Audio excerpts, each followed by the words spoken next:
السلام علیکم ورحمۃ اللہ وبرکاتہ۔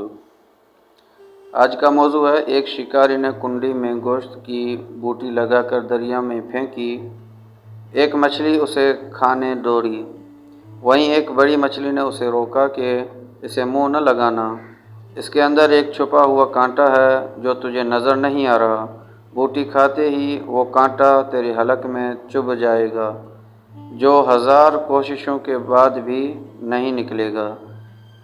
تیرے تڑپنے سے باہر بیٹھے شکاری کو اس باریک ڈوری سے خبر ہو جائے گی، تو تڑپے گی، وہ خوش ہوگا، اس باریک ڈور کے ذریعے تجھے باہر نکالے گا، چھری سے تیرے ٹکڑے کرے گا، مرچ مسالہ لگا کر آگ پر ابلتے تیل میں تجھے پکائے گا، 10 انگلیوں والے انسان 32 دانتوں سے چبا چبا کر تجھے کھائیں گے، یہ تیرا انجام ہوگا۔ بڑی مچھلی یہ کہہ کر چلی گئی۔ چھوٹی مچھلی نے دریا میں ریسرچ شروع کر دی، نہ شکاری، نہ آگ، نہ گھولتا تیل، نہ مرچ مسالہ، نہ 10 انگلیوں اور 32 دانتوں والے انسان، کچھ بھی نہیں تھا۔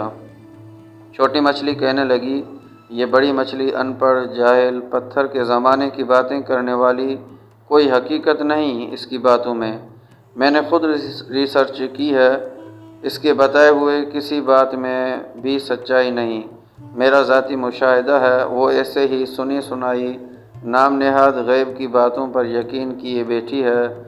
اس ماڈرن سائنسی دور میں بھی پرانے فرسودہ نظریات لیے ہوئے ہیں۔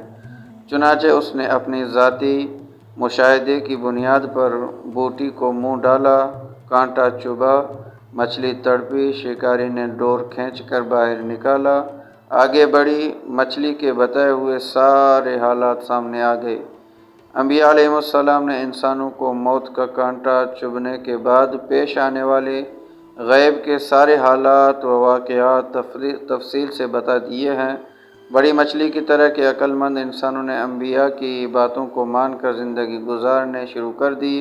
چھوٹی مچھلی کے نظریات رکھنے والے انبیاء کا راستہ چھوڑ کر اپنے ظاہری ریسرچ کے راستے پر چل رہے۔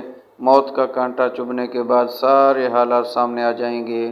مچھلی پانی سے نکل کر واپس نہ گئی، انسان دنیا سے گیا واپس نہ آیا، بس یہی وقت ہے اگر سمجھ گئے تو۔